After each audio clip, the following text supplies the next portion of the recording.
You suck. You have never done this before. So it would be unreasonable for you to be good. Why would you want to sell sucky service to people you know? This guy's funny.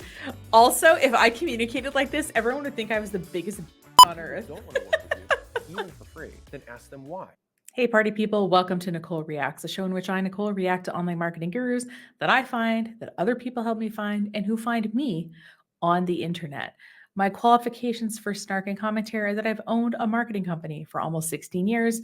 It'll be 16 years in January since I've gotten my very first marketing client. So I have been helping hundreds of clients with marketing strategy and implementation throughout the years, so I know a fair bit when it comes to online marketing. Now, today's guru actually comes at me from two different directions. One is another guru mentioned him in a video, and another is one of my clients kept referring to his website, acquisition.com, as an example website like he wanted. Let's look at acquisition.com together. Okay, so this is the website. It's making the content appear to be more pink. The links where it says books, courses, media, and stuff, that looks pink on the screen, but it's more white on the screen than I'm looking at it on. That's kind of interesting. When you get to this page, as you see, you are forced to make a decision about I want to sell my business, I want to scale my business, or I want to start my business. There is obviously navigation on the bottom of the screen. And I'm guessing that based on what you pick here, it'll change what content that you see. So let's just pick an example that I want to scale my business. Okay, so here is a scaling workshop. So as you see, it says I'm on step 2 here. We're selecting 50-ish businesses. Okay. I don't know why it's making a scaling workshop thing pop up when I'm already on a scaling workshop page. But okay, here is the investment. It's $3,000. And I have to book a time to talk about this. And obviously, I'm recording this on December 18. That's why it's showing that there. So, okay, that's option 1. I don't know. I guess I can't change my mind. I mean, I could go back, I guess. So let me do that. I see that there are let's just see if I go under courses, it'll show me all of the courses. So this is all the courses. I'm just curious if I hit no thanks, I'd rather do it myself. So it looks like it's forcing me again into this thing where it's like this is an in-person workshop. And now it's asking me what kind of problem I'm going to solve. So it's kind of taking me through a little quiz. Whereas when I clicked on I'm looking to grow my business from the homepage, it just was like, oh, here's this $3,000 course. So it looks like the navigation is slightly different depending on how you approach the website. And maybe that's on purpose or maybe that's an oversight. I obviously don't know, but this is what this website looks like. I think what the client liked about this website is that it was not only like very straightforward in that it didn't give them infinite options, but also that it was sort of client centered. So I'm picking, okay, where am I at in my business? I'm ready to sell it. I'm ready to grow it, or I don't have a business yet and I want to start one. So it's very clear to me when I get there, okay, this person works with business owners and he has different things to offer me if I pick these different options. So I understand that, but at a certain point, you can kind of force people into these navigational patterns once you have a certain amount of notoriety. So, for example, he has like 1.8 million followers on YouTube, for example. So, there's a lot of content out there that he's produced in other places so that in sending people to this website, he can give them less content here.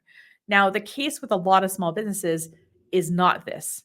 And what most people will do, for example, like let's say that you do boudoir photography or that you sell custom made t-shirts. What clients are going to do or potential customers is they're going to go on your website and they're going to look around and they're going to probably read everything you have because you probably don't have hundreds of videos on a YouTube channel or, thousands of posts on Instagram or something like that that they can go through. So they're going to go to your website for information.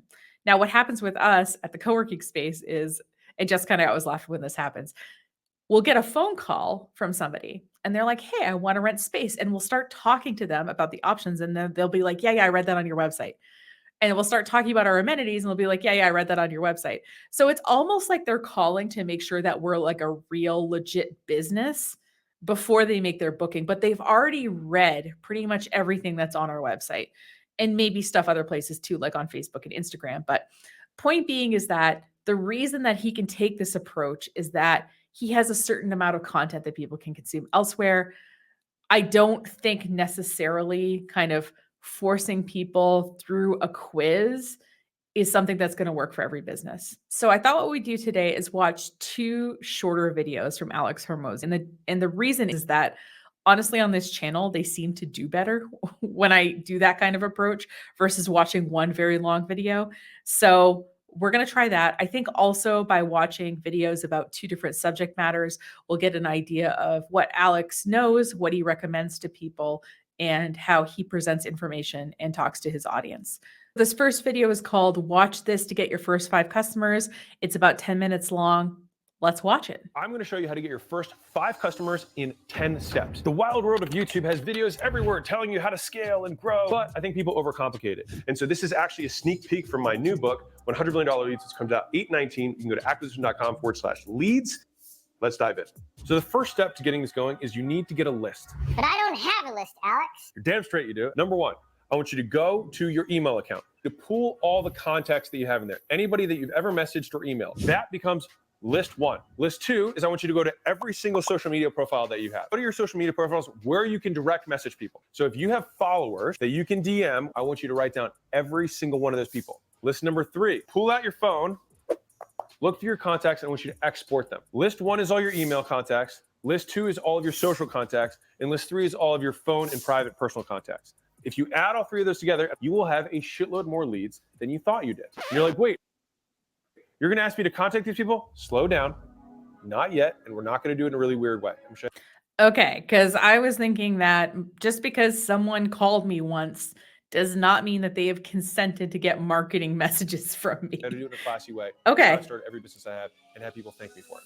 The second step is that you pick a platform. All right. So you have all these contacts, but you're going to have to pick one platform that you're going to start messaging or emailing them with. Start with the one that you have the most people on. So if you have the most Instagram people or you have the most email contacts or you have more people in your phone than any of those, start there. Step three, but what do I say?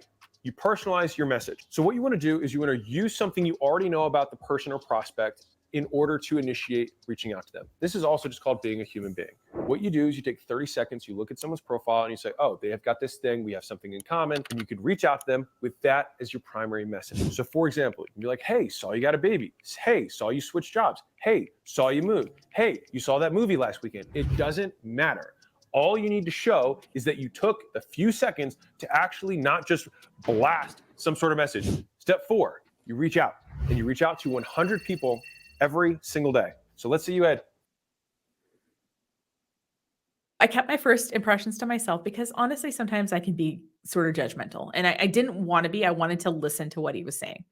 But I want to point out a few things in the way he's presenting and the way he's talking to you so that you can notice them through the rest of the broadcast. So number one, he is obviously a built guy. He works hard on his body and he wants us to know it because he's wearing this skin tight white tank top with his business logo on it. Now, part of me is like, okay, I get that. But I also want to point out that if as a woman, I did that same thing, if I wore a skin tight white tank top with my business name on it under the jacked body, my comment section would look a lot different than his does. Okay. Now, besides the way he looks, there's the way he's talking. And I'm going to demonstrate it right now. Listen, I have something to tell you guys, and you're going to sit here and listen because I know what I'm talking about. Number one, you are going to watch this video all the way through. That's right. It's worth 5 minutes if you're like to watch this video. The second thing you're going to do. So do you see how like in talking quickly and authoritatively, and even the way he's using the edits, he is basically being like, listen to me. I know what I'm talking about. He's not giving you examples or anything like that. He is just going through at a fast clip. And that can make you sound really smart. I think this presentation style works for a certain type of person, but I don't think people who present that way necessarily know more than someone who doesn't present that way. I hope that makes sense. So we talked about how he has chosen to dress himself, which is part of the presentation of the information. And we talked about sort of his cadence and his information in what he's saying. Let's talk about the substance of that information. So far, what he's saying, I don't disagree with at all. If you individually message people and reach out in a heartfelt way, you are going to get response from that. But why don't people do it? He's saying to do this for 100 people a day. And I want to point something out. So let's say you decide, you know what, I'm going to do this. And you go to a friend's Instagram profile. And let's say you start looking through images and you see an image of a dog. And it says in the caption, dog friend, and a little heart. And let's say that heart is purple. Is this a dog that they just met on a walk? Is this a dog that is a part of their family? Is this a dog that is a friend's dog that they're babysitting? What does that mean? So what do you have to do? You have to go read the comments and read through. And in reading the nested comments, you see that, oh, the previous dog passed away. And this is a new dog friend that they met at the dog park. So it is not this person's dog. Now, if I would have just seen the picture of the dog, I might have assumed like, oh, this is this person's dog. But in reading the comments, I see that, nope, this dog means next to nothing to this person. Just was a cute dog they saw at the dog park. Okay, on to the next picture. Okay, here's them on a vacation. Oh, throwback Thursday to 5 years ago. Okay, that's not anything I can really talk about because it's a throwback. All right, let's go to the third photo. You see what I mean? You'll have to look through multiple photos and probably read the captions and comments to get the context to those photos, okay? And then after that, you have to compose a message to them, okay? So let's say that you spend 5 minutes per person for 100 people a day. Do you know how long that's going to take you? I did the math. It's going to take you over 8 hours a day. You say, Nicole, I'm faster than that. It's not going to take me that long. It's going to take me like 2 minutes. Okay, that's still like almost 4 hours of your day if it takes 2 minutes. Do you know what I mean? And most people do not have 4 hours a day to spend on this kind of task. And what Alex is going to say is he's going to say, well, then you don't want to make money then. It's not important to you. And it's not that, it's just that it takes a lot of bandwidth to keep up with literally thousands of people. Because he's saying do this to 100 people a day. At the end of 1 week, you've contacted 7. You're going to do this for a period of time, but obviously you probably don't know 5,000 people. So you're going to be done with this task at the end of a couple of weeks. Most of us probably know like a few thousand people, right? Like max. So by the end of 2 weeks, you're probably going to be through most of the people that you already know or are connected with on any individual platform. And he's going to say, you know what, you can suck it up 3 hours a day for 2 weeks. And, you know, maybe you can, but I'm just pointing out the reason that most people don't do this is that it does take time. So saying something is simple, but actually doing it is a little bit less simple. Okay. All right, let's get back to it. 3,000 people between all your emails, all your phone contacts, and every single follower across all your social medias. It took you 20 years to send your first DM, and it'll take you 2 minutes to send the second one.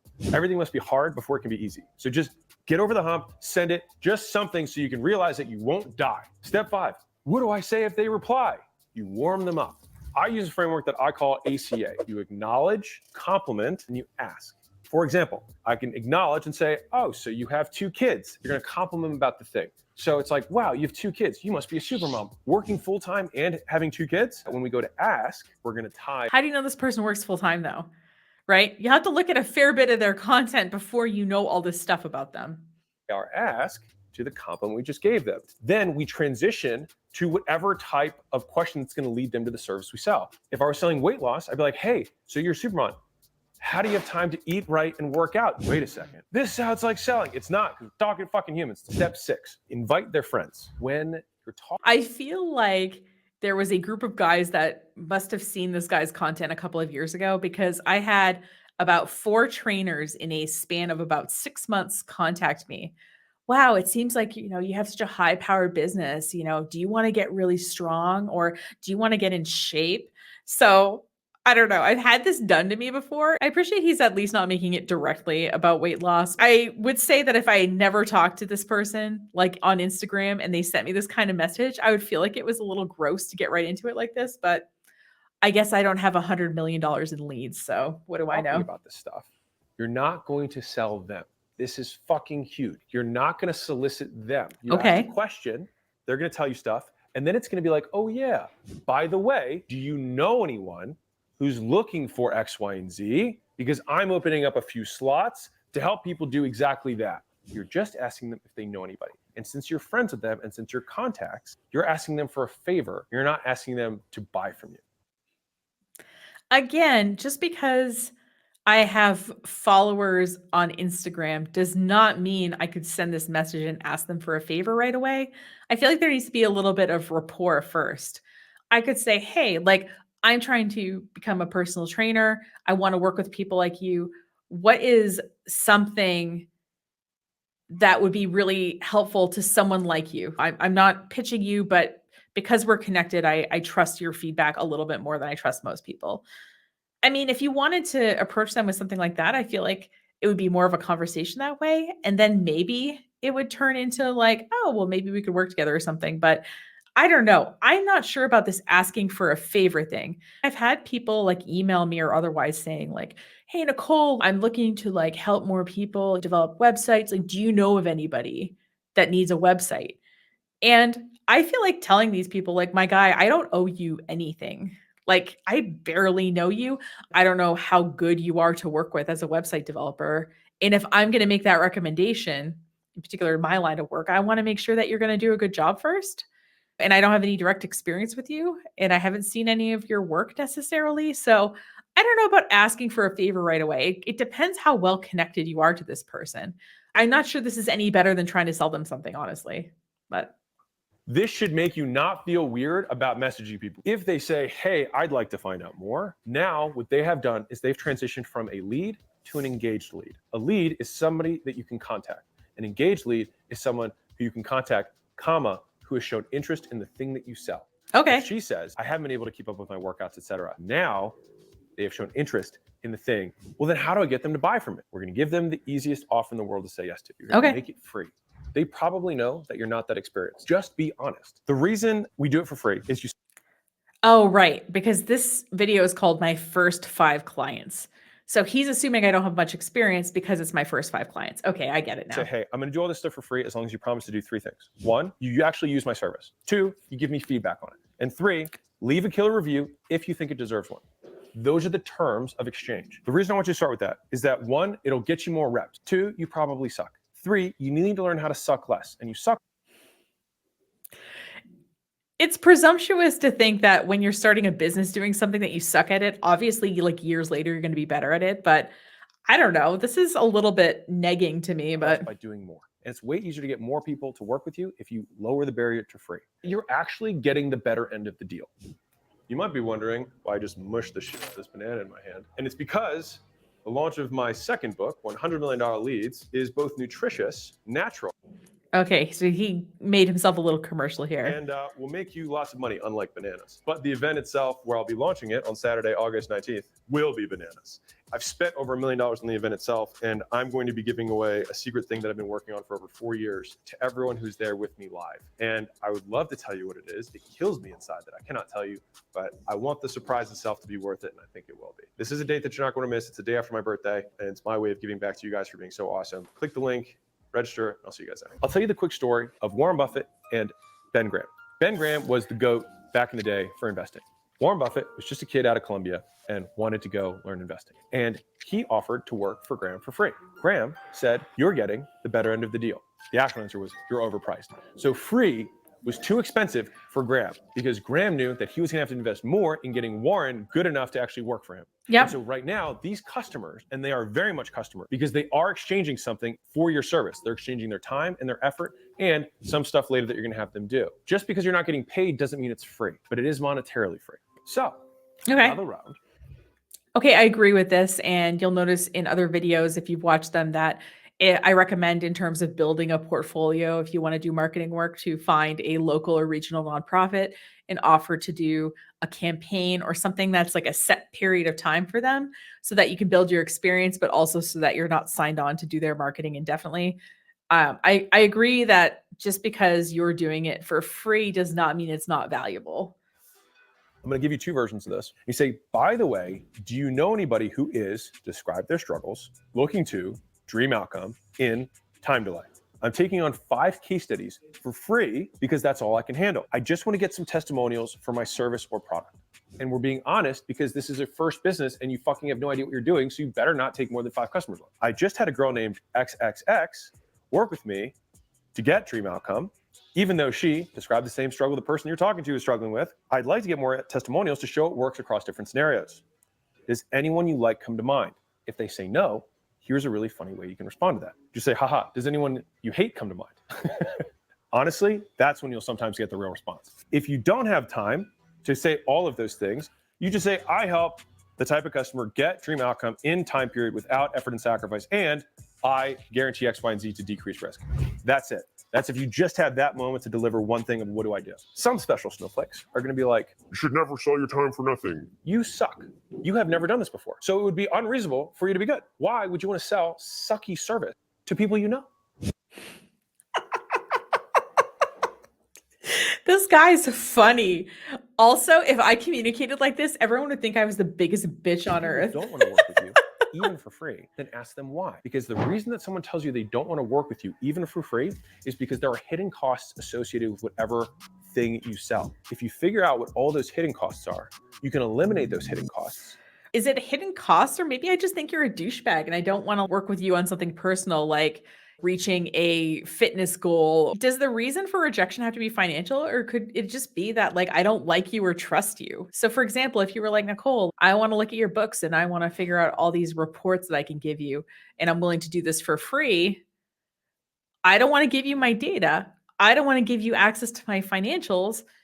And honestly, like I don't like the way that we're communicating. There's reasons other than financial that people can say no. And then be able to charge significantly more for your solution later compared to the other people who charge for it and still include those hidden costs. So I'll give you an example. I got solicited in this exact manner, and a guy messaged me and said, I want to do short form videos for you. You don't have to do anything. I will take all the stuff you already have online and I will make them for you, and I'll even post them for you. Like, you actually just need to say yes. And so I said yes. And guess what? You started making short videos and he started accepting payment because he had removed the hidden costs. If people get value from this thing that you have, Okay, but like, is he posting short videos for you indefinitely?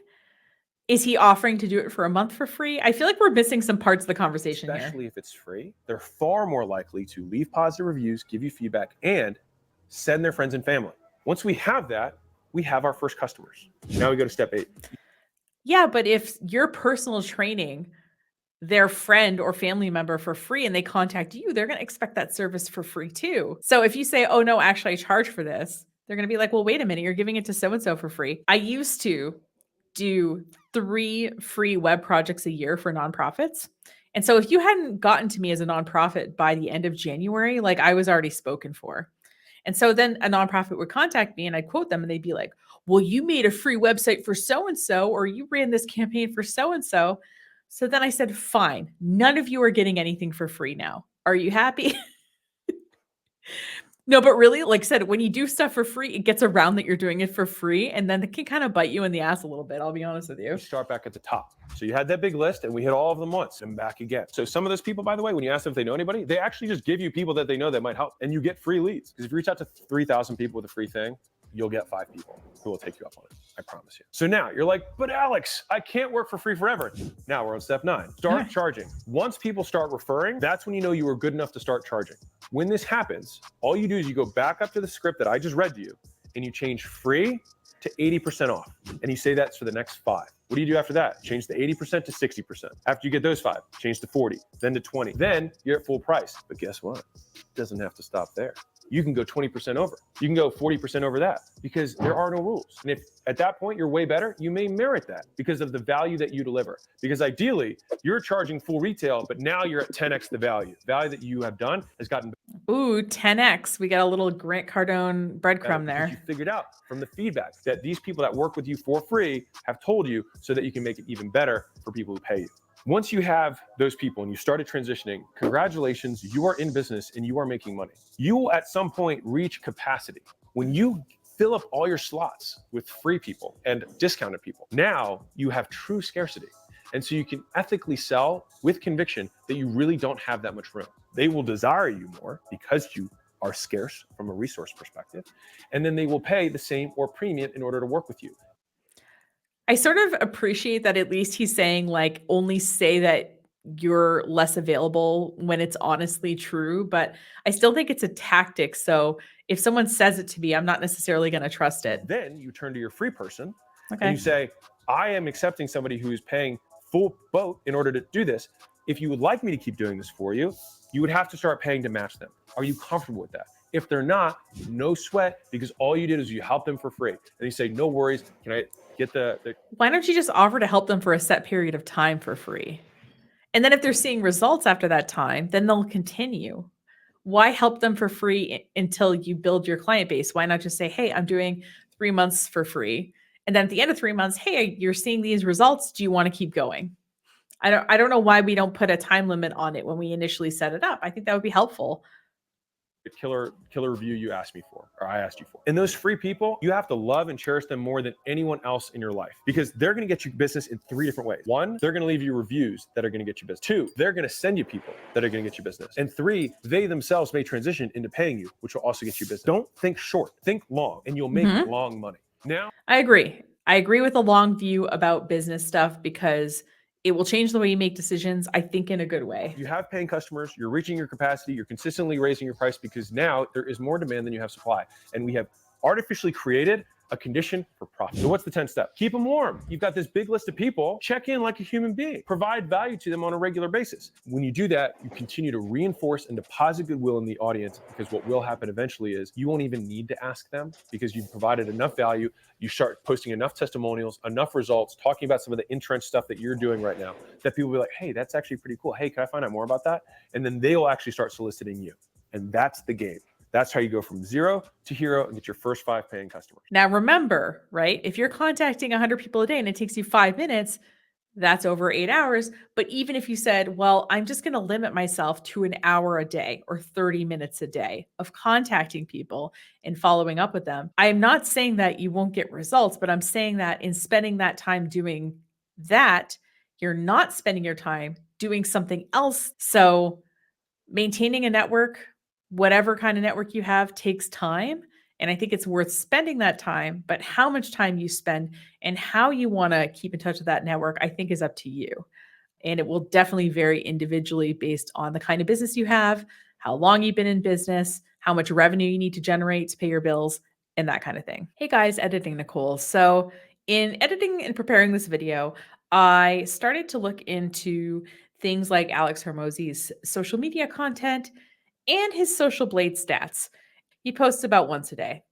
And I thought we could watch his least popular post together. So this one only has like 7,000-ish likes. You just did a book launch. It was unreal. I mean, really like blew people's minds, set a standard. Or what did you demonstrate in the way that you did that other people don't understand? Now, Tom, with each book, I wanted to demonstrate the concept of the book with the book itself. Since the concept of the book was to advertise and to get lots of leads, then I thought it would be appropriate to advertise and get lots of leads. And I used every method in the book. I ran ads for it, even though I didn't need to run ads. We still got 137,000 people from ads. We had affiliates. We got 104,000 people there from affiliates. We had 27,000 affiliates promote the book. And so, the next book, I'll try and continue that meta theme of, I have concepts in this book and I will show you that they work because I will use them to market and promote the book. So what's interesting is the content that he posts about marketing in his book seems to get a lot less likes than his sort of, grind set, hustle culture kind of stuff. Let me show you some examples of Instagram posts that did well in this last little while. No one's ever ready. That doesn't mean you don't start. Starting is the only thing that proves you're ready. You're not burning out. You're doing what it takes. And a third one, until you win, effort always goes unnoticed. Get used to it. Sorry, I had to read those like a bro. And I found this clip, which I thought was interesting. What's black pill, by the way? It is supposed to be one step beyond the red pill to see that life and dating largely for men, there's an uncomfortable reality that if you aren't blessed with the right physical attractiveness, status, or money, if you don't have the right prerequisites, you're basically doomed. You're a genetic dead end. Eat shit. If we're looking at a species, let's look at deer. What is natural is that one buck inseminates 50 doe and he competes with all the other deer. And the reason for that is because then it actually allows the quote best genes continues to proliferate. Now, best is determined by what actually continues on. The point that I wanted to make was not, I think, where everyone thinks I'm going with this, which is that a lot of the black pill, I would imagine, are casting an expectation on the universe that it shouldn't be this way. Why not? And this is exactly like the hater who says, you're not going to amount to anything. And the reason that it hurts is because you're like, what if they're right? Because the thing is that like, in order to be the top 1% or even the top 10% or even just above average, right? You just need to not be overweight. You need to be gainfully employed. The bar is so unbelievably low. When I first saw that clip, my eyes rolled so far to the back of my head. I am pretty sure I saw my own brain. And I always love how these guys, it always comes down to your body. And having a successful business and having a great body is what it's all about. If you're not like in a thin body with 6 figures or something, that you are not clearing this low bar that they've set. When any other physical attribute, like how tall they are, whether they're bald or not, I've never seen Alex Hormozi without a hat, by the way. Nobody ever attributes those kind of physical characteristics to some kind of moral or discipline failing. Do you know what I mean? We get to just say, oh, Nicole has thick hair because of genetics. Well, maybe Nicole has a larger body size also because of genetics or a variety of other factors that go into body composition, but I digress. So let's talk about Alex Hormozi's Social Blade stats.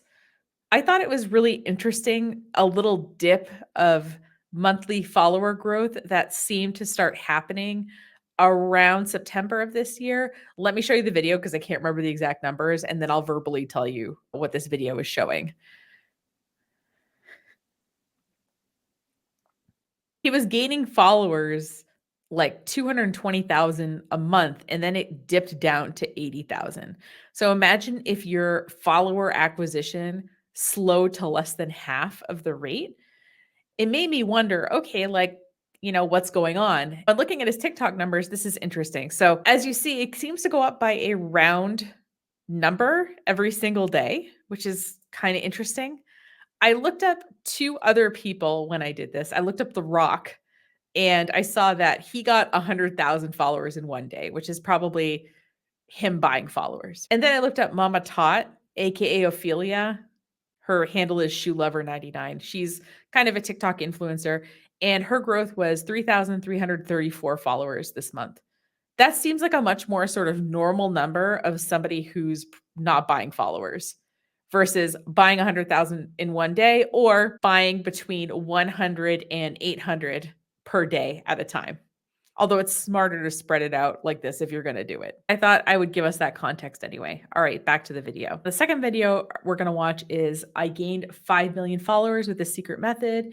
It's about 9 minutes long. So let's watch that one. I'm about to teach you a rarely used method that I use to grow my audience by 5 million people in under 24 months. And the crazy thing is 24 months ago, I had less than 10,000 followers and I knew nothing about YouTube, TikTok, Instagram, Twitter, any of these other platforms. And the reason that I was able to catapult to, a top 1% creator in that 24-month period is using this method that for some reason no one really talks about. Whenever I enter a new space, whether it's trying to learn a new skill, a new platform, a new anything, I realize there's a massive amount of skill deficiency that I have to overcome as fast as humanly possible. Okay. And so I can either deploy time or I can deploy money to save myself time. So within the world of organic content, I was like, who can I pay to shortcut my path to getting to where they are? So on one hand, I could go to like celebrities, and I did go to some of them, and they would give me their strategies, but it was like very personalized and tailored to them. And I didn't think it would apply to like how I run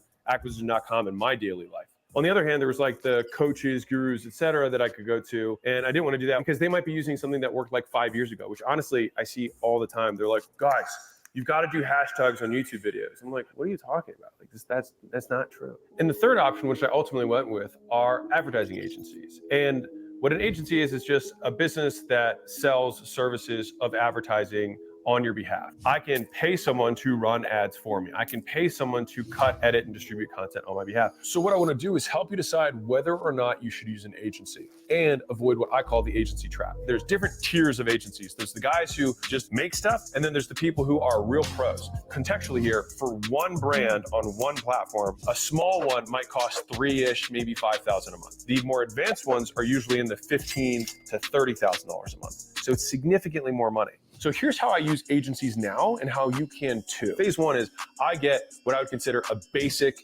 agency. So long from getting into YouTube, the first step I did was I hired a $3,000 to $5,000 a month agency, and they just got me to commit to doing 3 videos a week. They just trimmed it, which means you take out the oohs and ahs, put an intro and a thumbnail. The main objective of that first phase was just to get the basics down, forcing me to create content on a regular cadence. Once I have more context, because I've spent 3-6 months working with them, I could charge $3,000 a month to do light video editing for 3 videos a week. If anyone watching this wants to hire my basic agency to do that, I'm happy to charge that kind of money for that kind of thing. seeing what the audience likes, then I'm like, okay, now I want to learn everything. So I go from beginner of learning the basics and doing the fundamentals to how do the top creators create on this platform? No business owner should change their business for one client. And so it makes sense for both me and the small agency, or for you and a small agency, to part ways at some point when your demands for what you want exceed their capacity. So then I work with the much better, more advanced agency who works with the top creators to learn all of the more nuanced pieces of the platform. So rather than agree to their initial terms, which is basically pay us as long as humanly possible and we hope you pay until you die, this is exactly what I say. Gather round.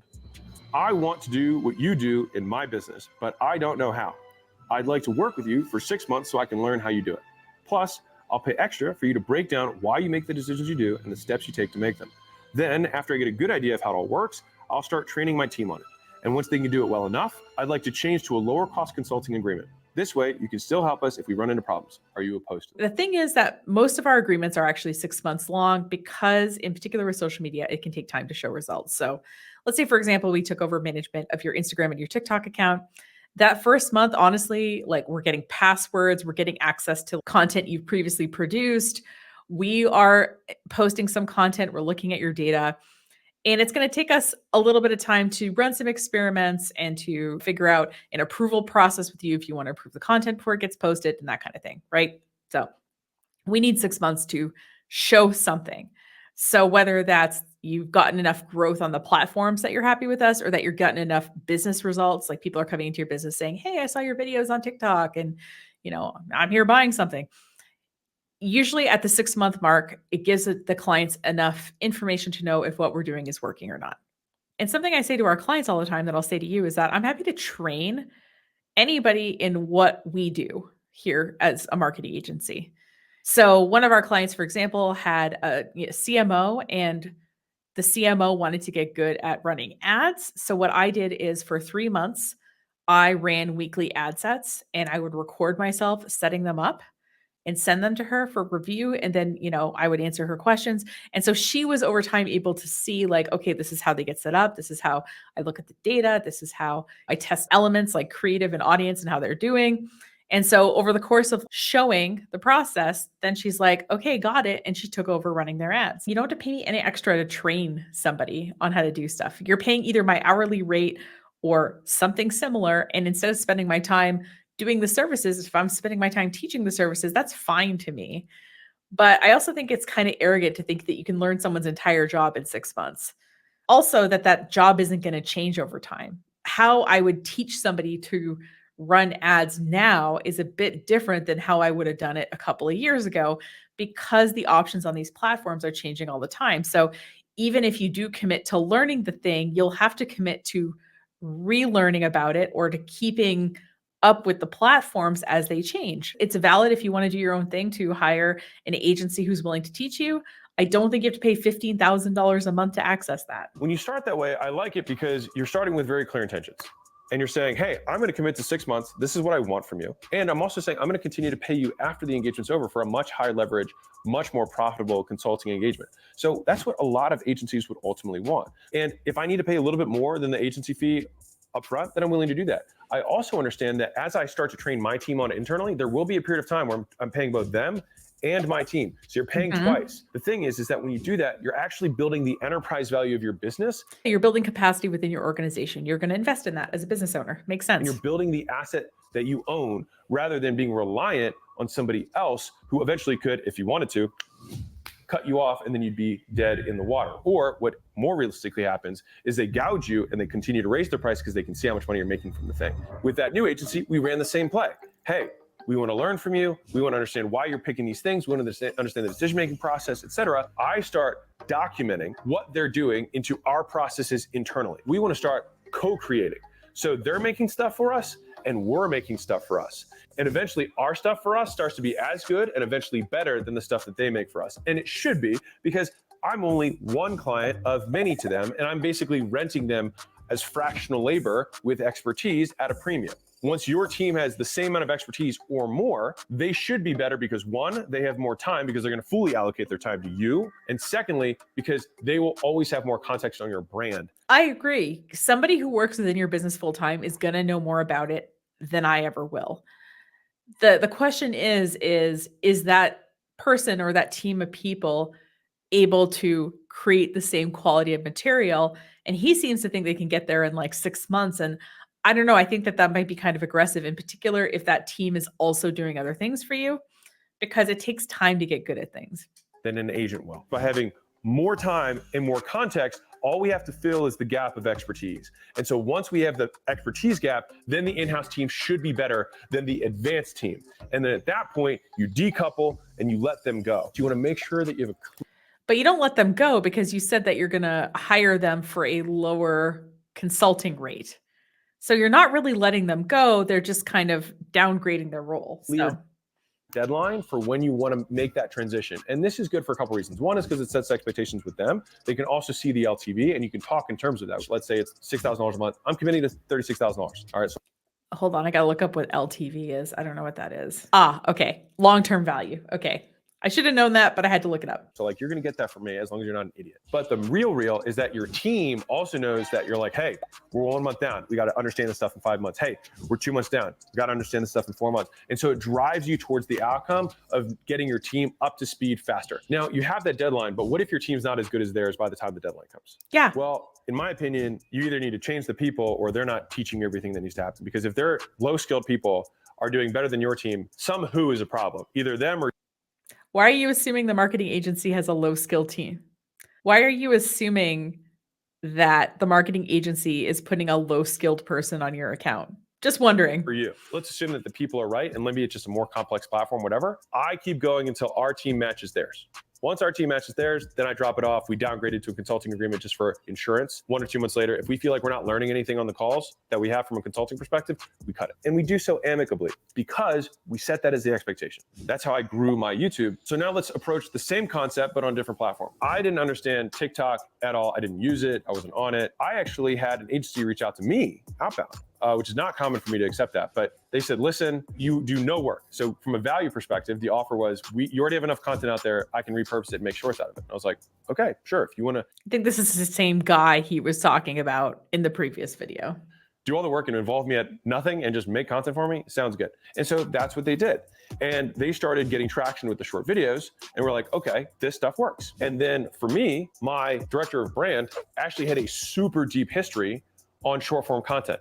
And so normally I would have had that second phase where I would go for that premium agency, but that individual worked at a premium agency. And so I actually bought the SOPs automatically and we were able to massively scale our output on. So he dumped the guy who was doing it for free because he had someone in-house. Well, why didn't the in-house person do it initially? On short content within 6 or so months of working with that original agency. And again, we're on good terms with the person in the agency. If you set the expectation up front, which is, I want to learn from you and I want to be transparent about my intentions. And I want to eventually bring this in-house because it's my belief that my team will be able to allocate more time to my thing and understand my brand better. And if they had your skills, they will be able to do more output at higher quality than you could ever do. You have to make a margin. I don't. I'm going to cover cost and get 5 times more output. This is what I believe has married the best parts of agency and the best part of building an enterprise and making a valuable business, and avoided the agency traps that so many people fall into, myself included. So the first agency experience I ever had was actually really good. I then worked with like 10 more agencies and all of them were terrible. And this is the exact process of what happened. So reading directly from $100 million leads, step 1, they got me excited about all the new leads they would bring. Step 2, I'd go through an onboarding process that felt valuable and sometimes was. Step 3, they assigned their best senior rep to my account. Step 4, I saw some results. Step 5, they moved my senior rep to the newest customer. Step 6, a junior rep starts managing my account. My results suffer. Step 7, I complain. Step 8, the senior rep would come back once in a while to make me feel better. Step 9, the results still never got back to where they were before, and I'd eventually cancel. Step 10, I'd search for another agency and repeat the cycle of insanity. Step 11, for the zillionth time, start wondering why I wasn't getting results like the first time. So how do you decide if So hashtag not all agencies, but how ours works is that I look at everything before it goes out. Now, because of our pricing and all that, I'm able to do that. And the reason that I do that is that since I'm the one who's talking to people before they become customers, I don't want them to feel like that I've bait and switched them.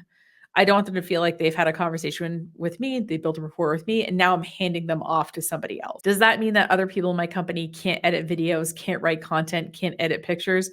Of course not. And in a lot of cases, honestly, in particular, like with photo editing, I'm really not the best person to do it.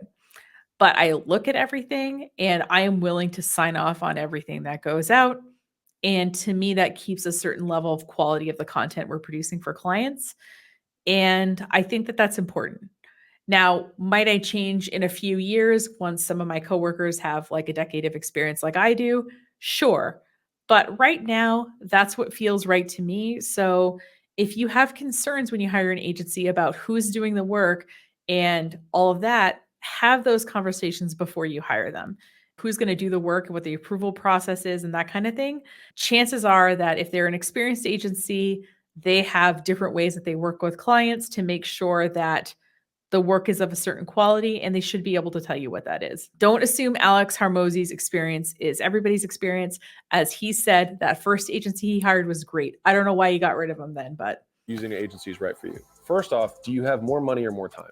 If you don't have any money, then you got to learn it, and it's going to take time. And you know what? That's part of life. Yep. Usually you master one platform, you get some success, you get a little bit of cash flow, and then you can more quickly pay to learn the other ones. You pay down your ignorance test faster. If you have the money, then for me, it's always worth paying down that debt. And that process is how we approached LinkedIn, how we approach podcasts, how we approach paid ads, all of them. I run the same. Okay, I wasn't expecting that content in the second video, I'll be honest with you, but it's kind of interesting.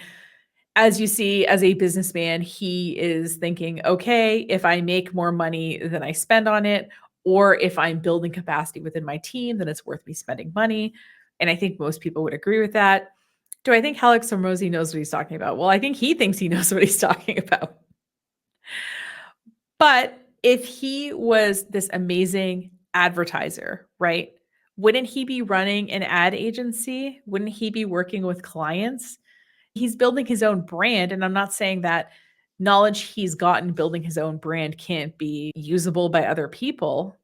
I am saying that you might not reach the same level of success for a variety of reasons, many of which you can't control. Now, do I think you can make a living running a business? Absolutely. Do I think you can grow a business so that you can hire people or, save money for your retirement or build an asset that has value over time that you can then sell? Absolutely. Are you going to make $100 million in leads? I feel like that's quite the promise. And I am not sure how these people feel very comfortable making those kinds of promises to an audience of millions when they know the odds themselves of people reaching that point. How Alex Hormozi makes his money is through selling books and courses, and also the fact that he has money already and he can use that money to make money. He can invest in things and have those investments have a return without actually having to do any work himself. All right, let's acknowledge that. I don't think you need to take a $3,000 course to know that individually reaching out to people in an authentic way will get you customers. The reality is a lot of these people don't want to work directly with clients. They want you to pay for general advice. And it seems like the reviews I'm reading online about him, people are like impressed with his results, but also think that his advice is pretty basic and regurgitated from other people. I can't say I disagree with that. His approach to agencies is not one I've seen before, but I haven't consumed a lot of that kind of content. But talking about individually reaching out to people in an authentic way as a way to get customers is not anything new. I think we've seen pretty much every guru say something like that. In particular, if you sell like a high ticket product, to get someone to pay you $3,000 or $5,000 or $25,000 for a course or something, or consulting or some kind of program, you have to have a personal relationship with them for them to be willing to spend that kind of money. And I don't think you need to spend that kind of money to get good at marketing. Him calling a basic agency like $3,000 a month, most of our clients are not spending that amount of money with us every month. You can get a lot of value for your money if you find a marketing agency that you like and trust. Just because an agency charges more does not mean they know more. I know of a larger agency in my market.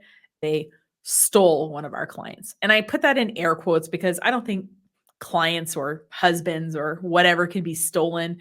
If they want to go, they want to go. This agency I know hires recent college grads and barely pays them above minimum wage. So this poor young woman was the account executive, and she would emailed me for all of their passwords. So I sent them. And then she lost them. And so she emailed me again. Hey, can you send these passwords again? Remember, I'm not getting paid for any of this, okay? Like these clients are moving away from me. They're not paying me for this. I sent her those passwords 4 times. On the 4th time, I said, listen, I don't mind being helpful, but the fact that I've sent these 4 times is making me worry about your level of organization. And I never did hear from them again. But anyway, but I think sometimes there's this perception that if you're paying more money, you're getting more value. And I don't think that that's necessarily the case, just with my experience in this industry. So do your research, ask your friends, who run cool businesses, what they're using, and meet with some people, ask them specific questions. Who's going to be doing the work? How can I approve the work? How are we going to know it's working? And if they can't answer those questions, then maybe find someone else to talk to. There is a variety of marketing agencies out there specializing in different things, working at different price points, working with different kinds of clients. So if you want help marketing your business or nonprofit, know that there is somebody out there who can help you if you don't want to learn all this stuff. Thanks so much for watching. As a reminder, there is tons of videos in the Nicole Reacts series. There's a whole Nicole Reacts playlist on YouTube. If you also go to our blog, breakingeveninc.com/blog, you can click on Nicole Reacts and see all of the content there. If you have a topic, a person, a specific video you want me to react to, you can leave it as a comment on this video, or if you're more shy, you can use the contact form of our website, breakingeveninc.com/contact, and we can have a whole private conversation there. If you want to lightly keep in touch, a good way to do that is through our email newsletter, breakingeveninc.com/newsletter. And you can see when you go to that page, past issues of the newsletter before you sign up to make sure it's the kind of thing that you like. Remember, these marketing gurus will keep coming.